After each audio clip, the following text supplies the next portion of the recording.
لیکن جس شخصیت کی یاد میں یہ تقریب منعقد کی گئی ہے ان سے میرا ذاتی رشتہ ہے. غالباً ہم 5ویں جماعت میں تھے، گرمیوں کی چھٹیاں تھیں. حضرت والد صاحب رحمہ اللہ قومی اسمبلی کے ممبر تھے تو ہمیں پنڈی لائے تھے. میری دونوں والدہ صاحبہ ہم یہاں پر ان دنوں یہاں رہے تو والد صاحب نے میرا داخلہ جامعہ فرقانیہ میں کرایا.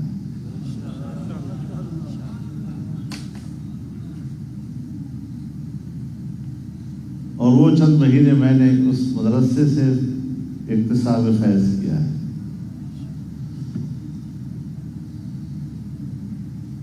تو عبدالمجید ہزاروی صاحب ہمارے پٹھانوں کی اصطلاح میں میرے صاحبہ کہیں گے.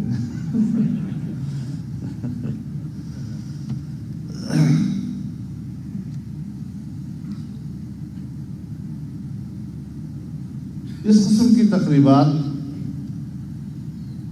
اور اس میں اپنے اکابر کے تذکرے ہمیں اپنی تاریخ کی طرف متوجہ کرتے ہیں.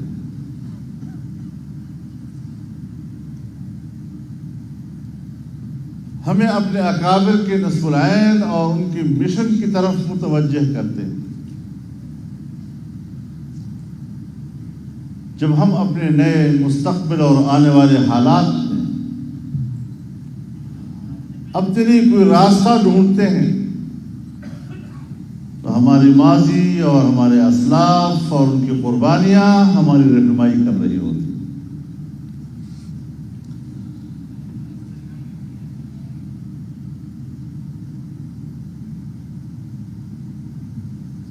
ہمارے اکابر و اسلاف کی تاریخ یہ ہے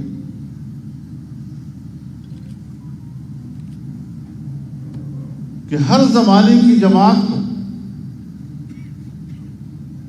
اس وقت کی آزمائشوں کا سامنا تھا.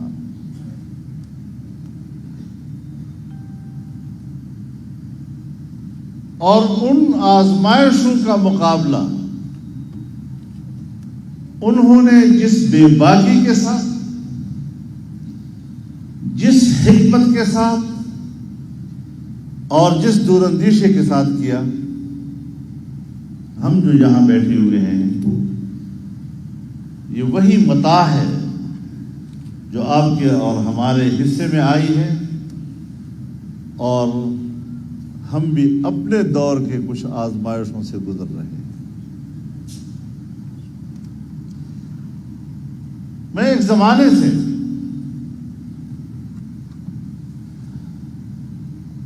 اپنے دوستوں کے سامنے جب حالات پر گفتگو آتی ہے تو عرض کرتا رہتا ہوں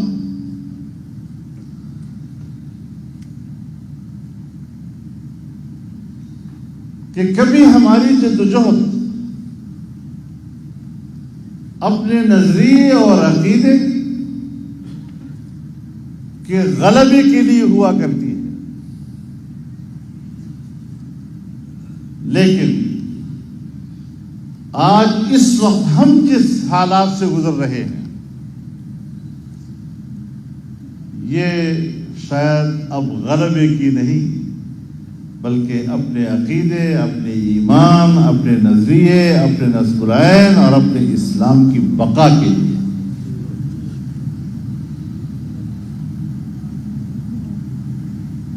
اور آج کے اس دور میں جس حکمت کی ضرورت ہے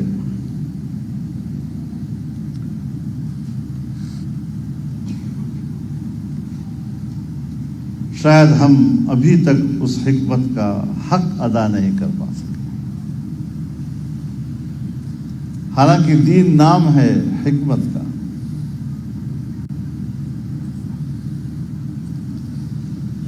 ہمارے اساتذہ ہمیں 2-3 الفاظ کے معانی سکھاتے ہیں.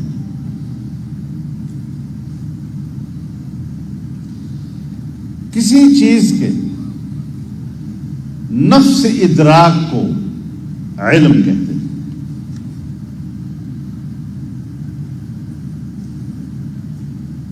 لیکن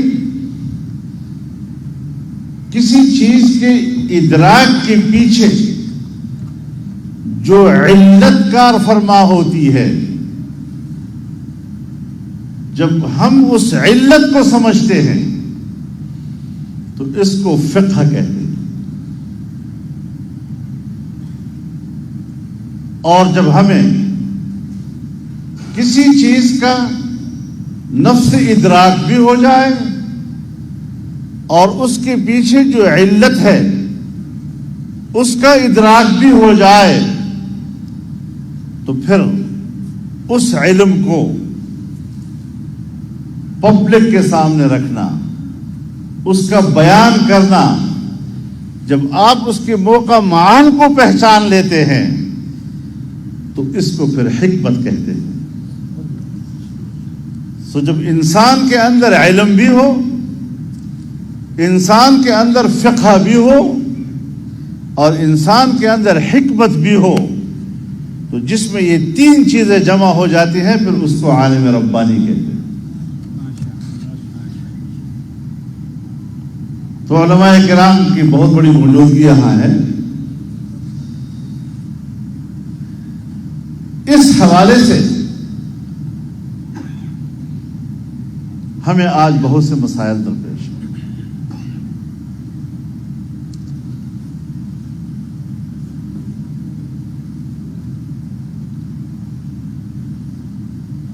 امریکہ اور مغربی دنیا اپنی تمام تر توانائیاں، اپنی پوری سیاست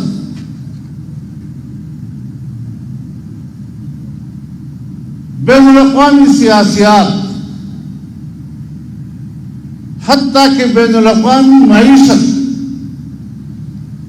اس نظریے پر استوار کر رہے ہیں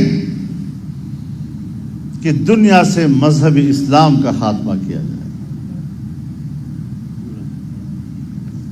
اور دین اسلام کی بقا، اس کی تعلیم، اس کی تبلیغ، اس کی ترویج کے لیے جتنے ادارے دنیا میں موجود ہیں ان اداروں کا خاتمہ کر دیا جائے،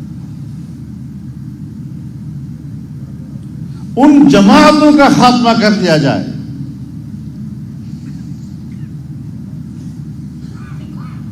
اگر ہم واقعی ان کے اس ایجنڈے کو اور اس ایجنڈے کے پیچھے ان کی حکمت عملی کو اور ان کے اہداف کو صحیح معنوں میں سمجھ لیں تو پھر میں ایک بات آپ حضرات کے سامنے کہنا چاہوں گا کہ پھر بندوق اٹھا کر لڑنے والا اس کا دشمن نہیں، بلکہ حکمت و سیاست کے ساتھ اس کے دجل کا مقابلہ کرنا اور اس کے ایجنڈے کو ناکام بنانے والا مولوی اور سیاستدان اس کا دشمن ہے. سو ہم بھی ان کو جانتے ہیں اور وہ بھی ہم کو جانتے ہیں.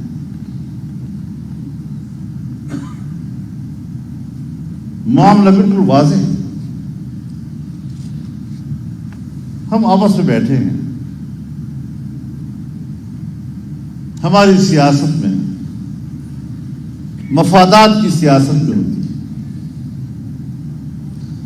ہمارے سیاستدان مفاد پرست بھی ہوتے ہیں، اقتدار پرست بھی ہوتے ہیں. ایسے عیب ہیں جو چھپانے سے چھپائے نہیں جاتے، لیکن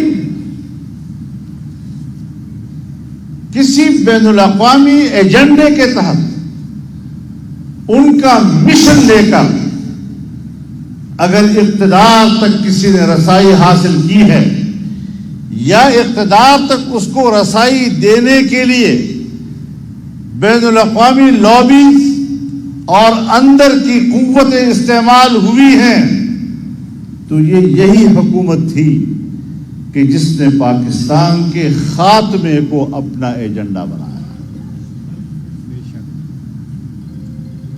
سو آج نشانے پر کیا ہے؟ نشانے پر آپ کا آئین ہے جو آپ کے اس وطن عزیز کو اسلامی شناخت دیتا ہے. اس کے نشانے پر آپ کی وہ تہذیب ہے جس کو آپ اسلامی تہذیب اور مشرقی تہذیب کے لفظ سے تعبیر کرتے ہیں.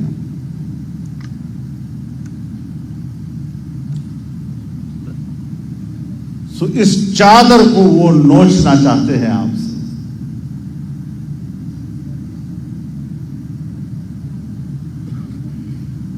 اور پھر آئین کے بارے میں اور اس کی جو اہمیت ہے اس کے بارے میں آپ خود جانتے ہیں کہ آئین میثاق ملی ہے. عام آدمی ہو، ادارے ہوں، سیاسی جماعتیں ہوں، اس کے قیادت ہو، اداروں کے سربراہ ہوں، حکمران ہوں، پارلیمنٹ ہو، عدلیہ ہو، منتظمہ ہو، سب کے سب ہم اس عہد و پیمان پر ایک قوم ہیں. اور اگر آئین بیچ میں نہیں ہے تو پھر اس قوم کو مجتمع کرنے کے لیے آپ کے پاس کوئی دستاویز موجود نہیں. پھر سب چیزیں زبانی کلام میں ہو جائیں گی. یہ وہ بنیادی چیز ہے کہ جو قوم کو ایک پلیٹ فارم پر رکھ سکتی ہے.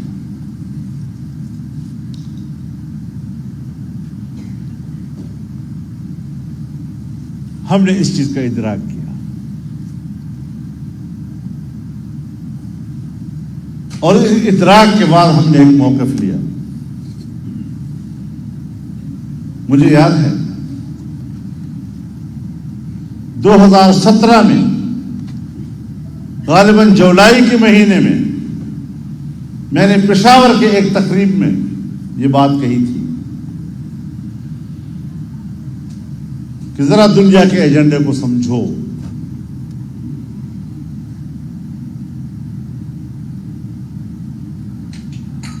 نائن 11 کے بعد امریکہ اپنا نظریہ دے چکا ہے کہ 21ویں صدی میری ہے اور اس میں اب نئی جغرافیائی تقسیم میرے مفادات کے تابع ہوگی. اور امریکہ کی خارجہ پالیسی کی بنیادیں دو چیزیں ہیں. ایک انسانی حقوق اور اس کے لیے اس کا نظریہ یہ ہے کہ اس کے لیے کوئی سرحدات نہیں ہے اور دنیا میں کہیں پر بھی انسانی حق کا مسئلہ پیدا ہوگا ہم وہاں پر فوجیں اتارنے کا بھی حق رکھیں گے. انسانی حقوق کے بارے میں اس کی تعریف، اس کی تشریح اس کی اپنی مرضی.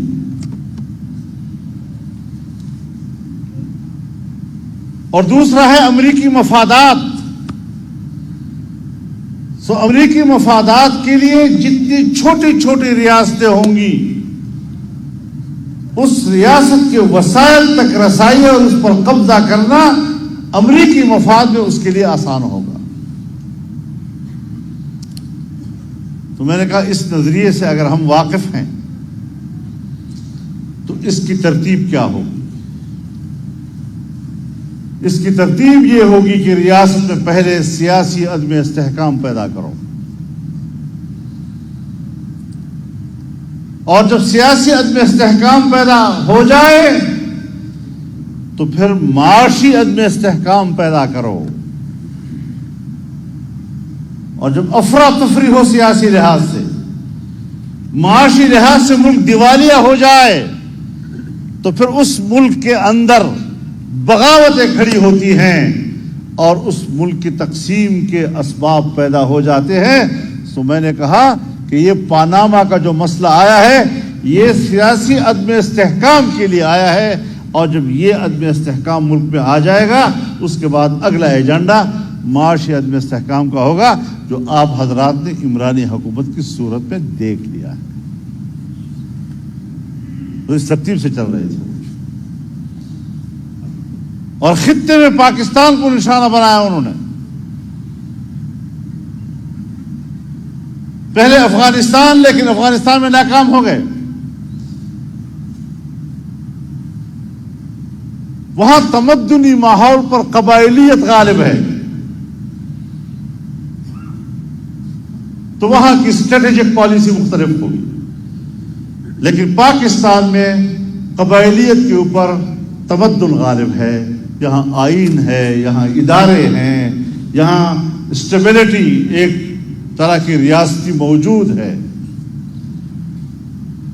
تو ہم نے کہا کہ ایک جگہ تو گھر ہی نہیں ہے، تو پھر گھر کو تعمیر کرنا پڑتا ہے، اس کے لیے جو اسباب ہوتے ہیں وہ اکٹھے کرنے پڑتے ہیں۔ لیکن اگر گھر موجود ہے، مکان موجود ہے، بنا بنایا، اور اس میں خامی پیدا ہو جائے تو اس خامی کے لیے گھر نہیں گرائے جاتے، خامی دور کی جاتی ہے۔ تو پاکستان کے لیے ہماری حکمت عملی یہ ہوگی کہ ہم اگر اپنے وطن میں کوئی خامی اور کمزوری دیکھتے ہیں، اس کی اصلاح کے لیے توانائیاں ہم صرف کریں، ایسے پالیسیاں نہیں بنائیں گے کہ جس سے میرے ملک کی بنی بنائی عمارت ہی گر جائے۔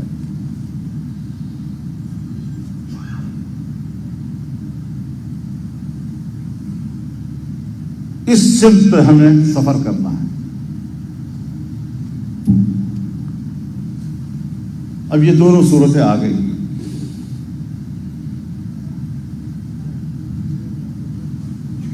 سو جو ہمارے ہاں سیاست میں مفاد پرستی ہوتی ہے وہ لوکل چیز ہے،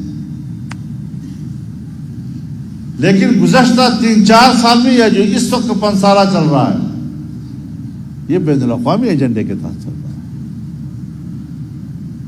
جس میں ہمارے اداروں کی بھی گردن مروڑی گئی، سیاستدانوں کی بھی ہاتھ مروڑے گئے، اور کہاں اس طرح چلنا ہے ان کے ساتھ۔ ہماری صحافت، ہماری سیاست، ہماری معیشت، سب کچھ ایک لائن پہ ڈال دی گئی۔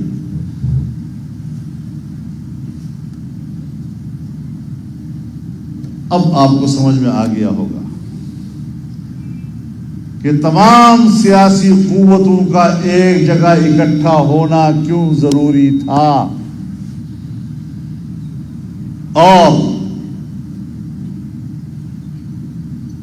25 جولائی 2018 کے اگلے دن 26 جولائی کو میں اسلام آباد پہنچا، اور 27 جولائی کو میں نے تمام سیاستدانوں کو ایک مجلس میں بٹھا لیا، اور میں شکر گزار ہوں کہ پاکستان کی تمام سیاسی قیادت یکجا ہو گئی،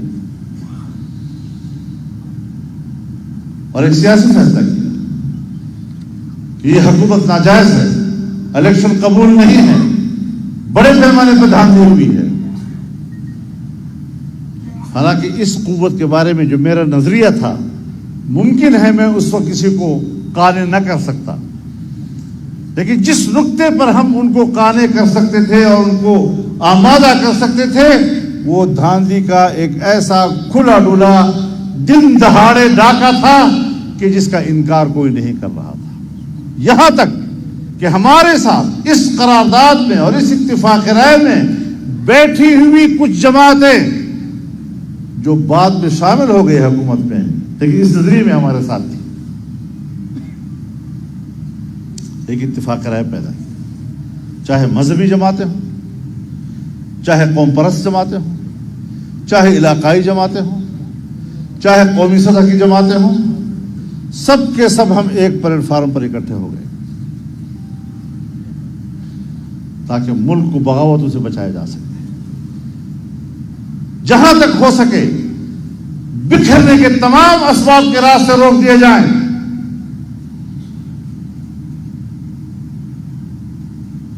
اور ہم نے تحریک چلائی۔ میرے ساتھیوں،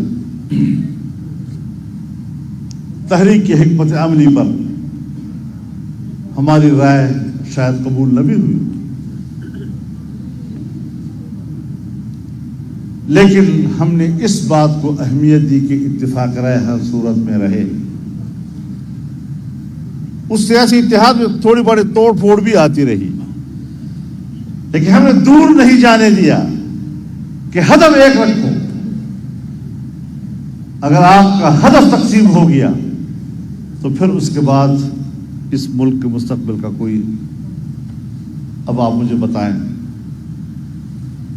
کہ اگر نتیجہ آئین ہو، اگر ہدف مذہب ہو، تو کیا آئین کے اسلامی حیثیت ہدف ہوگا یا نہیں ان کا؟ آئین کے اسلامی دفعات جو آپ کے ملک کو ایک دستوری حیثیت دیتے ہیں مذہب کے حوالے سے، کیا اس کا خاتمہ ہوتا یا نہ ہوتا؟ اگر ہمارے آئین میں اسلامی دفعات ہیں، ناموس رسالت کا تحفظ ہے، عقیدہ ختم نبوت کا تحفظ ہے، کیا ہم اب بھی اس کے انتظار میں ہوں کہ ہاں کنفرم کر لیں کہ ہے یا نہیں؟ اس سے بڑھ کر سادگی اور نہیں ہوگی۔ پھر اس خول سے ہمیں اب نکلنا ہوگا، سارا ایجنڈے میں تھا۔ اور معاشی انحطاط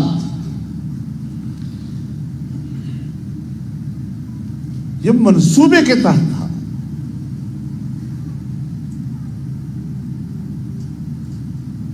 اور سب چیزیں اب سامنے آ رہی ہیں۔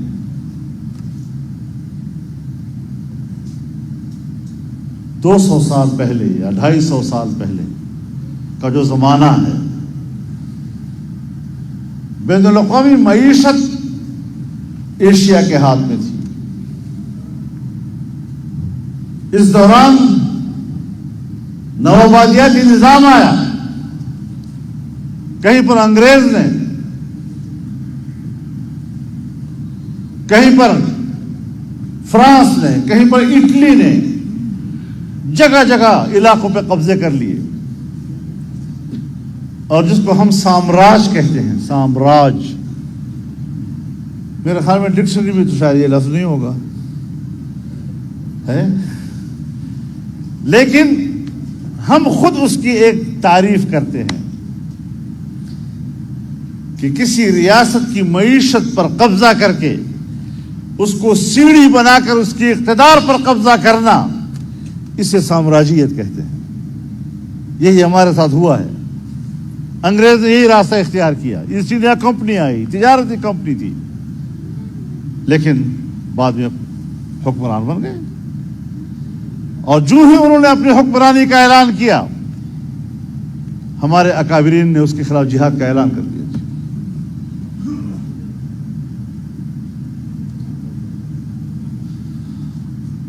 اب ایک نئی دنیا وجود میں آ گئی۔ 9/11 کے بعد وہ جو ایک یک محوریت تھی کہ روس ختم ہو گیا، اب دنیا یک محور ہو گئی، اور دنیا کی معیشت ایک ہی قوت کے ہاتھ میں ہوگی، سیاست ایک ہی قوت کے ہاتھ میں ہوگی، وہی ہماری جغرافیائی تقسیم کا فیصلہ کرے گا، ہمارے نئے مستقبل کا فیصلہ کرے گا۔ تھوڑی ہی عرصے میں بہت محنتیں ہوئی اور دوبارہ اس کو کثیر المحوریت کی طرف لے جانا پڑا۔ چنانچہ روس کے خاتمے پر جو سرد جنگ ختم ہو گئی تھی، آج چین کی قیادت میں ایشیا نے دوبارہ اپنی سرد جنگ کا آغاز کر دیا ہے۔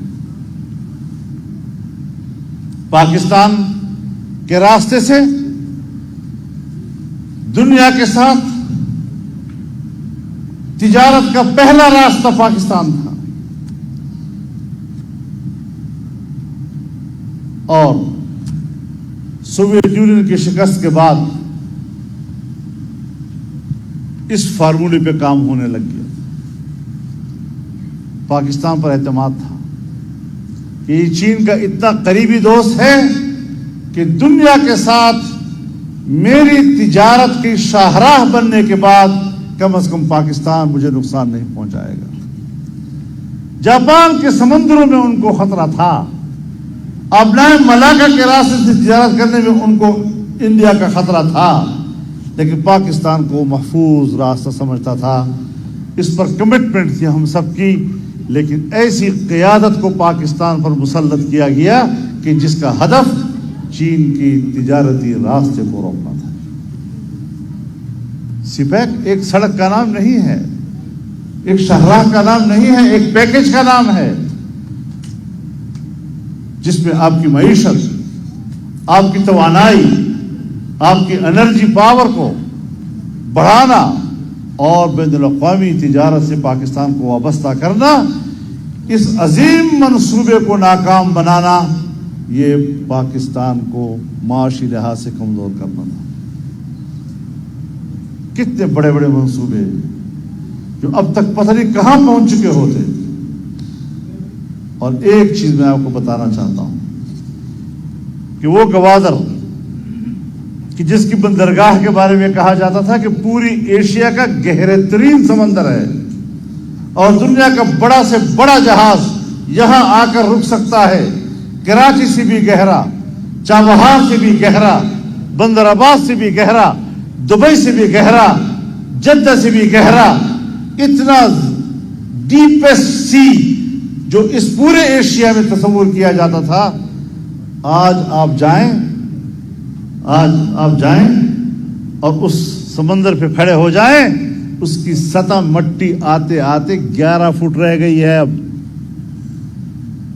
تباہ و برباد کر دیا انہوں نے ہمارے اس پورے منصوبے کو۔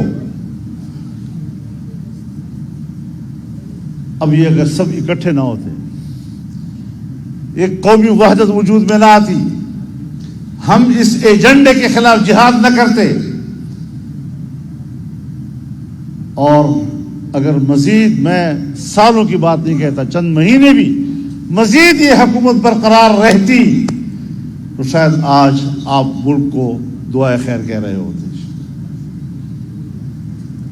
لہذا ہم نے جو تحریک چلائی پاکستان کی بقا کی چلائی ہے، پاکستان کی آئینی شناخت کی چلائی ہے، لیکن بہت سی چیزیں ہم گنوا بھی چکے ہیں۔ ہماری تہذیب بری طرح متاثر ہوئی ہے۔ ایک طرف آپ کے این جی اوز ہیں، آپ کا مدرسہ این جی او ہے جو بچوں کی تعلیم اور ان کی کفالت کرتا ہے، خیراتی ادارے ہیں آپ کے، ایک طالب علم کو کتاب بھی مہیا کرتا ہے، کمرہ بھی مہیا کرتا ہے، چارپائی بھی مہیا کرتا ہے، بستر بھی مہیا کرتا ہے، بجلی بھی مہیا کرتا ہے، گیس بھی مہیا کرتا ہے، صبح شام اور ناشتے کا کھانا بھی اس کو مہیا کرتا ہے، اور یہاں تک کہ امتحان میں دیے ہوئے پرچہ لکھنے والے کاغذ، اس پر بھی 1 روپیہ طالب علم سے وصول نہیں کیا جاتا، اور ہر مہینے طلباء کو مدرسے میں وظیفے بھی دیے جاتے ہیں تاکہ وہ اپنی ضرورتیں پوری کر سکیں۔ دنیا میں اس طرح کی رفاہی ادارے کا کوئی تصور موجود نہیں ہے۔ اگر ایک این جی او آپ کے گاؤں میں، آپ کے علاقے میں کوئی رفاہی کام کرے تو 80% اگر اس نے خرچ کرنا ہے تو 20% آپ نے بھی حصہ ڈالنا ہوتا ہے۔ ایک میرا مدرسہ ہے کہ جس میں پڑھنے والے کو 1 روپیہ کا حصہ بھی ڈالنا نہیں پڑتا۔ اس ادارے کے درپے کیوں ہو گئے؟ اور ایسی این جی اوز کہ جو صرف اس بات کے لیے تشکیل دی گئی ہیں کہ وہ ہماری تہذیب کے خلاف آواز اٹھائیں گے، ہماری نئی نسل کو تباہ کریں گے۔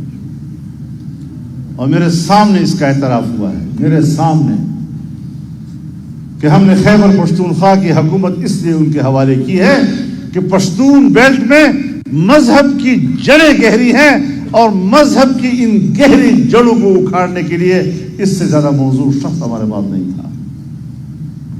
یہ میرے سامنے کا اعتراف ہے۔ ان چیزوں سے خدا کے لیے آگاہی حاصل کریں.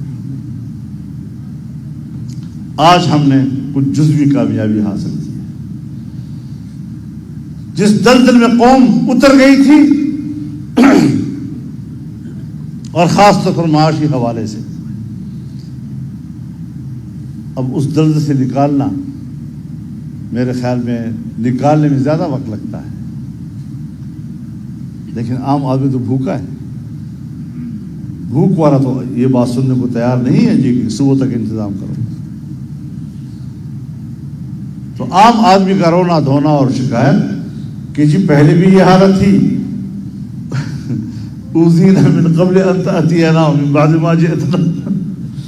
تو یہ شکایت جو ہے یہ تو اپنی جگہ پر ہے، لیکن ہم نے ان حالات سے نکلنا ہے، اس دلدل سے ہم نے نکلنا ہے. اور ابھی بہت سی چیزیں داؤ پہ لگی ہوئی ہیں حضرت. ابھی بھی آپ کا آئین داؤ پہ لگا ہوا ہے. ابھی بھی IMF کا دباؤ اور پریشر آپ کے اوپر اسی طرح چل رہا ہے. اور فارن فنڈنگ کیس کیوں لمبا ہوتا جا رہا ہے کہ جس کے نتیجے میں وہ نااہل، اس کی پارٹی نااہل ہو سکتی ہے. کوئی پریشر تو ہے نا بین الاقوامی کہ جس کے تحت اس کیس کو لمبا کیا جا رہا ہے اور فیصلہ نہیں دے پا رہے ہم لوگ. اور آپ کا 8واں پروگرام داؤ پہ ہے. اب اس چیز کو بھی ہمارے تمام سیاستدانوں نے سوچنا ہے، ہمارے قوم کے ہر فرد نے سوچنا ہے، ہمارے تمام اداروں نے سوچنا ہے. یقیناً ہمیں ایک اسٹیبلشمنٹ سے شکایت تھی، لیکن جب اس نے اپنے غلطیوں کا ازالہ کرنے کا فیصلہ کیا تو آج کل ہماری شکایتیں تھیں. میں نے ایک مہینہ پہلے یہاں پشاور کے بڑے جلسے عام میں یہ بات کہی کہ مجھے سمجھ میں نہیں آ رہا کہ پاکستان کا اشرافیہ، ایلیٹ کلاس، اس کا ریٹائرڈ جنرل، ریٹائرڈ جج، ریٹائرڈ بیوروکریٹ، وہ کیوں ناراض ہے. اس کے گھروں کے اندر ہماری آنٹیاں وہ کیوں اپنے آنسو پونچھ رہی ہیں اس کے جانے پہ. اس کا معنی یہ ہے کہ ہمارے ملک کے اندر کی یہ قوتیں بین الاقوامی نیٹ ورک سے وابستہ تھی. یہ تو میں نے بات کہی تھی. پھر آپ نے دیکھا اسلام آباد کے پریس کلب کے سامنے وہ لوگ آئے یا نہیں آئے. یہ وہی لوگ تھے جن کا اپنی قیادت پہ دباؤ آ گیا اور وہ ابھی تک برقرار ہے، ایسا نہیں کہ ختم ہو چکا ہے. تو اس ساری چیزوں کو ہمیں دیکھنا ہے اور پھر ہمارا فرض بن جاتا ہے کہ اگر ہمارے ملک کی ادارے یہ ادراک کر چکے ہیں کہ ملک جا رہا ہے اور سیکورٹی کی ذمہ داری تو ہماری ہے، تو اس ادراک کے بعد اگر وہ اپنا فرض نبھانا چاہتے ہیں ہم ان کے پشت پہ کھڑے ہو جائیں گے. کوئی عیب کی بات نہیں.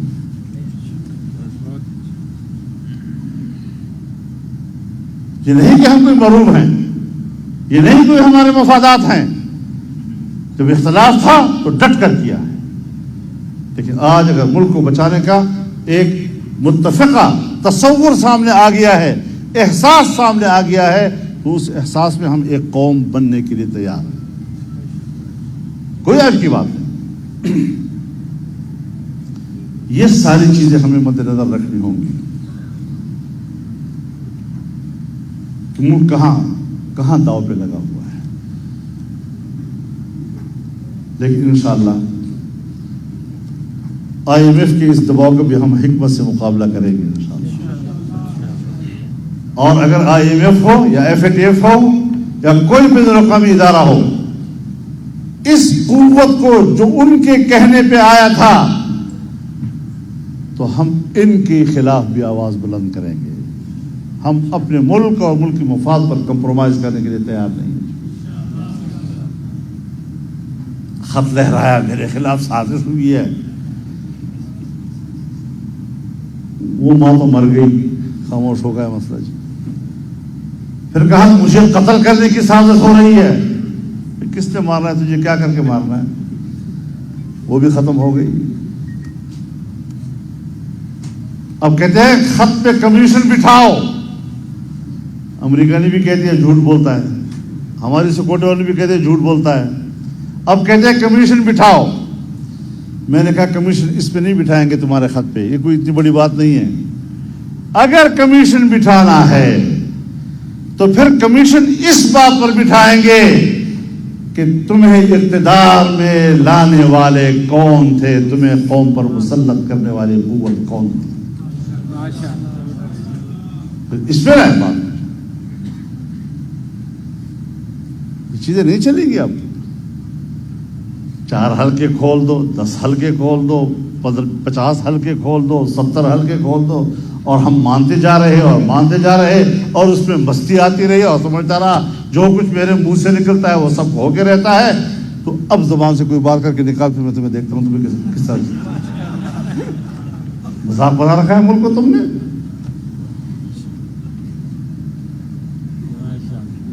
یہ جو چند دن آپ شور شرابہ دیکھ رہے تھے نا, تو میں نے اس کو بھی کہا تھا کہ پہلی بات تو یہ ہے کہ اپنوں کو مردے پر نوحہ کرنے کا حق حاصل ہے. اور پھر میں نے یہ بھی کہا تھا, کہتے اجتماع بڑا ہو گیا, جلسہ بڑا ہو گیا. میں نے کہا میت کے اوپر 1 کروڑ لوگ بھی اکٹھے ہو جائے اس کو دوبارہ زندہ نہیں کر سکتے. اس حوالے سے بے فکر رہو. الحمدللہ ابھی ہم زندہ ہیں, مدد اللہ کی ہے, اور اس ملک کو بھی بچانا ہے, ملک کے نظریے کو بھی بچانا ہے.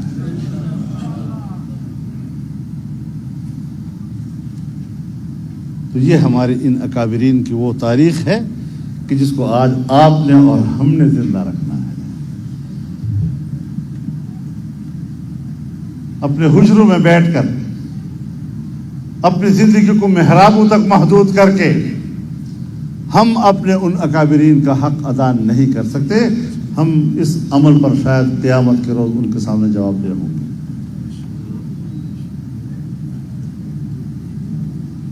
ہم نے چلنا ہے. عام امتی تو یہ کہتا ہے نا کہ میں اپنی کالے کرتوتوں کی وجہ سے اپنے رسول اللہ کے سامنے کیسے پیش ہوں گا, کیسے منہ دکھاؤں گا. اور میں نے کہا حضرت رسول اللہ صلی اللہ علیہ وسلم کا مقام تو پورے کائنات میں سب سے بڑا ہے. ہم تو حضرت شیخ الہند کو جواب دینے کے قابل نہیں ہوں گے. ہم تو حضرت شیخ الاسلام کو جواب دینے کے قابل نہیں ہوں گے. ہم تو مفتی محمود کو جواب دینے کے قابل نہیں رہیں گے. مولانا غلام غوث ہزاروی کو جواب نہیں دے سکیں گے. مولانا عبدالحکیم کو جواب نہیں دے سکیں گے. لہذا اپنے اکابر کی جدوجہد کو زندہ رکھنے کے لیے مردانہ وار میدان میں اترنا ہوگا. آج آپ کے مدارس پہ حملہ کیا جا رہا ہے. رجسٹریشن آپ کی بند, بینک اکاؤنٹ آپ کے بند. کوئی آپ کو چندہ دے اور ان کو پتہ چل جائے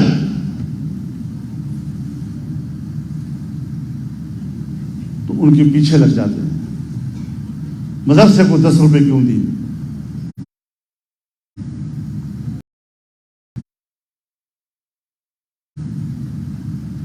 مدرسوں پہ چھاپے, سلسلے اب بھی جاری.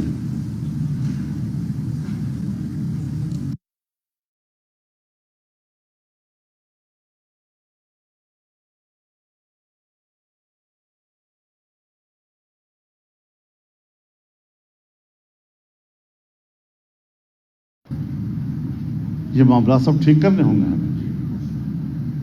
یہ روش قابل قبول نہیں ہے.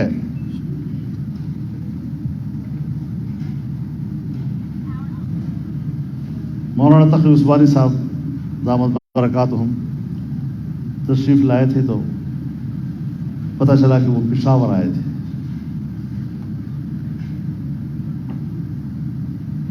اور کچھ لوگوں نے ان سے درخواست کی تھی کہ جو پاکستان میں طالبان ہیں ان پر آپ اثر انداز ہو سکتے ہیں. اس بھی بات میں نے کہا بالکل ختم ہونا چاہیے. جو ہم سے ہو سکے ہم کرنے کو تیار، لیکن اتنا تو ہمیں پوچھنے کا حق حاصل ہے نا کہ جس کو آپ دہشت گرد کہتے ہیں، جو دہشت گرد ملک کے لیے درد سر ہے، ملک کی سلامتی کے لیے خطرہ ہے، یہ مدرسے نے پیدا کیا ہے. ان مدرسوں میں شدت کے اسباق پڑھائے جاتے ہیں، ان مدرسوں میں انتہا پسندی پڑھائی جاتی ہے، انہی مدرسوں سے دہشت گردی پیدا ہوتی ہے، انہی مدرسوں پہ ہمیں تحفظات ہیں. ان کے رجسٹریشن بند کرو، ان کے بینک اکاؤنٹ بند کرو. تو میں نے کہا پہلے مجھے ملک کا وفادار تو تسلیم کرو تاکہ میں اس پہ اثر انداز ہوں.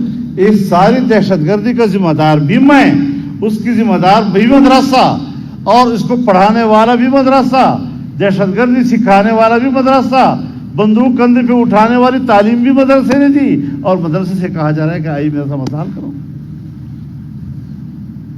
اس طرح سودے نہیں چلتے. ہم بالکل تیار ہیں. ہمیں ملک میں امن چاہیے. امن کے بغیر اقتصادی ترقی نہیں ہو سکتی. چنانچہ امن اور معیشت دونوں ایک دوسرے سے وابستہ ہیں، اور اس حوالے سے ہم ملک کے معاملات کو ٹھیک کرنا چاہتے ہیں، لیکن معاملات کو سنجیدگی سے لیا جائے.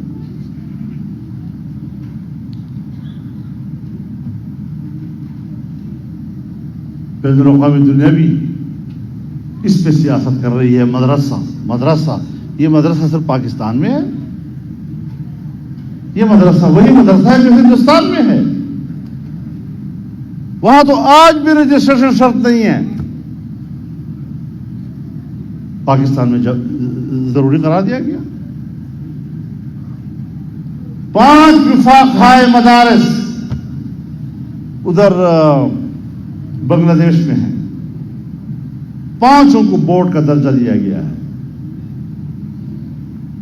اور میری معلومات یہ ہے کہ پچھلے سال سرکاری ملازمتوں کے لیے جو انٹرویوز ہوئی ہیں 73% نوجوان سرکاری ملازمتوں میں دینی مدارس سے منتخب ہوئے. اس سے ہمارے ملک کا مولوی خطرناک ہو گیا، ہمارے ملک کا مدرسہ خطرناک ہو گیا. یہ مسائل حل کرنے کی ایک طرفہ ٹریفک کیوں چلائی جا رہی ہے؟ ایک زمانہ تھا مشرف کے زمانے میں مذاکرات ہوئے تو ہمیں کہنے لگے کہ یہ 5 تنظیمیں کیوں ہیں آپ کی، دیوبندی ہے، بریلوی ہے، سلفی ہے، شیعہ ہے، فلاں ہیں، آپ ایک نصاب بناؤ اور ایک مدرسہ بناؤ. ہم نے کہا خواہش کی حد تک ٹھیک ہے، لیکن اس کا کوئی پس منظر بھی ہے، کچھ زمینی حقائق اور ہیں. تو خواہش کی حد تک تو ہو سکتا ہے، لیکن عملی طور پر شاید ممکن نہ ہو. اب ایک زمانہ وہ تھا جب ہمیں کہا جا رہا تھا کہ ایک مدرسہ بناؤ، اور ایک زمانہ آج ہے عمران خان کا کہ جس میں 5 کے مقابلے میں 15 نئے مدرسوں کے تنظیمیں بنائی گئی، 15 بورڈ دیے گئے. اب آپ اس سے اندازہ لگائیں کہ یہ اپنی گفتگو کرنے میں سنجیدہ کتنے ہوتے ہیں، کیا مقاصد ان کے ہوتے ہیں. لہذا یہ ساری چیزیں ہمارے مد نظر ہیں. مدارس کا کردار ہے، مدارس ایک ادارہ ہے، مدارس ایک حقیقت ہے، مدارس ایک تاریخ ہے، مدارس ایک پس منظر ہے، اور اس حقیقت کو تسلیم کرنا پڑے گا انشاءاللہ. اور انشاءاللہ العزیز اس پر ہماری بات چیت چل رہی تاکہ حکومت کے اندر بھی ہم اس کے تمام پہلوؤں کا جائزہ لیں اور مسئلے کا ایک مناسب حل نکالیں. آپ دعا فرمائیں کہ اللہ تعالی ہمیں اس میں کامیابی عطا فرمائے اور ہم کو بہتری کے لیے تاکہ آنے والے مستقبل ہمارا ان تنازعات سے نکل سکے، اور یہ بات چیت سے نکل سکتا ہے، وسعت ظرفی سے نکل سکتا ہے، اچھے جذبات کے ساتھ ہم معاملات کو حل کر سکتے ہیں اور کریں گے انشاءاللہ العزیز. لیکن یہ بنیادی چیزیں کہ سیاسی افراتفری ملک کے اندر ہو، معاشی طور پر دیوالیہ ہو، جغرافیائی طور پر قوم کے اندر بغاوتیں ہوں، ملک تقسیم ہو، اور اس ایجنڈے تک کہ نہ آپ کا جغرافیہ رہے، نہ جغرافیے کی مذہبی شناخت رہے، نہ اس کی تہذیبی شناخت رہے، اور اس طرح پاکستان کو ایک دیوالیہ پن کی طرف پہنچانا، یہ شاید ایک خاص ایجنڈے کے تحت تھا جس کو ہم نے ناکام بنایا ہے۔ اور میں عمران خان کو پیغام دینا چاہتا ہوں کہ بین الاقوامی سازش نے آپ کو نہیں گرایا، فضل الرحمان کی سازش نے آپ کو گرایا ہے۔ وآخر دعوانا الحمدللہ۔